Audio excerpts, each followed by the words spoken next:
Hey there, and welcome back to the deep dive. Hi, good to be here. So today we've been really digging through some important material.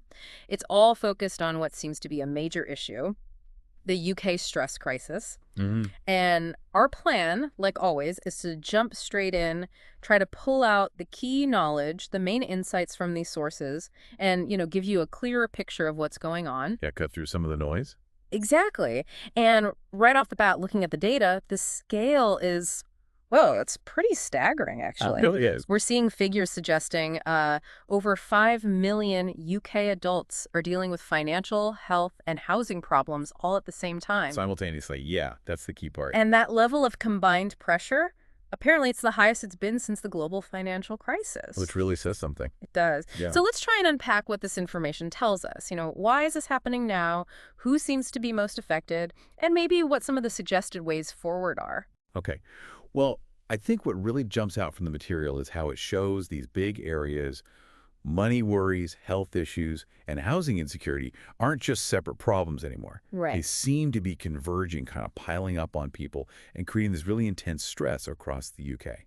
So it's not just one thing, it's the combination. Precisely. It's not just, having a bad month financially. It's that combined weight, maybe low income, struggling to get healthcare support, and worrying constantly about keeping a roof over your head. The sources show how these things feed off each other. Yeah, you mentioned that feedback loop idea. Did the material sort of point to specific reasons why this is happening now, this convergence? Some of the research we looked at highlighted things like wages not really keeping up, especially when you factor in rising housing costs. That puts a huge squeeze on people's budgets. Okay. And then layered on top, you have strain on public services like healthcare, which makes it tougher to get help when you need it most. So it feels like a problem that's been building for a while. Yeah, several factors coming together. And hmm according to the analysis, are there particular groups who are feeling this pressure cooker environment more than others? Definitely. The data consistently shows it doesn't impact everyone equally. Individuals with disabilities, for example, Hmm. they often face extra barriers, systemic ones, that make finding stable work harder. This just adds to the financial stress and can also make accessing the right health support more difficult. Right, compounding the issues. Exactly. And similarly, the analysis shows minority ethnic communities often face, well, significant hurdles too. Things like economic inequality, maybe difficulties accessing healthcare that understands their specific needs. This can mean delays in getting help, which makes things worse under stress. So the crisis really intersects with existing inequalities, doesn't it? Absolutely. It shines a light on them and often makes them worse. And you mentioned housing earlier. That instability piece seems particularly, well, cruel, really. It's foundational, isn't it? If you don't feel secure where you live, how can you possibly focus properly on your health or plan your finances? The sources talk about soaring rents, sometimes poor conditions, the fear of eviction. They're huge stressors. Constant anxiety. Yeah.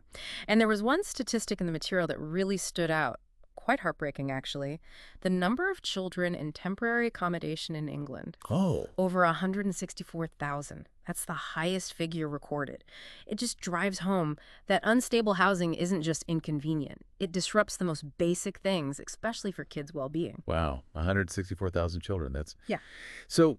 Okay, after laying out the scale and the human side of this, Mm-hmm. what did the material suggest in terms of tackling this? Any potential solutions or approaches? Well, the general feeling seems to be that just tackling one piece at a time probably isn't going to cut it. Right, it's too interconnected. Exactly. While the sources do mention things like government housing commitments or upcoming strategies, a lot of the analysis suggests that what's being done now isn't really matching the scale of the problem. What the research seems to call for are properly integrated policies, ones that look at health, housing, and financial support together, not as separate silos. So, not just, say, building more houses over here and improving healthcare access over there, but thinking about how those things link up for people. Precisely.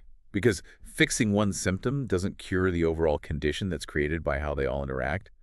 The material also points towards the importance of, like, community-level support, too. Ah, interesting. How so? Local groups, networks, Yeah. places that can provide resources, maybe reduce that sense of isolation. They're seen as really vital additions to any bigger policies. So it sounds like addressing this really means rethinking how all these different support systems actually talk to each other or work together. That seems to be the core message. The analysis sort of flags key priorities going forward. Things like better access to mental health services, policies that genuinely tackle the roots of financial insecurity and unstable housing, Mhm. and crucially, actually involving the people affected by this crisis in designing solutions that might, actually work for them on the ground. That makes sense. Okay, that really helps clarify the picture from the sources we looked at.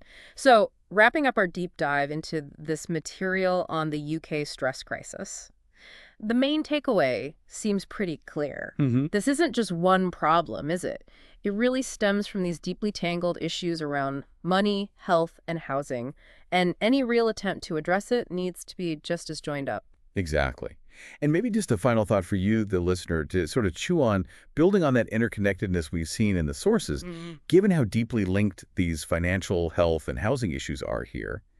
How might recognizing similar connections help us understand other really complex challenges we face? Mm. Maybe environmental ones or social or economic? Could seeing those links maybe open up new ways of thinking about solutions? That's a really powerful point to consider, how looking for those connections might unlock approaches elsewhere. Okay, thank you for joining us for this deep dive. Thanks for having me.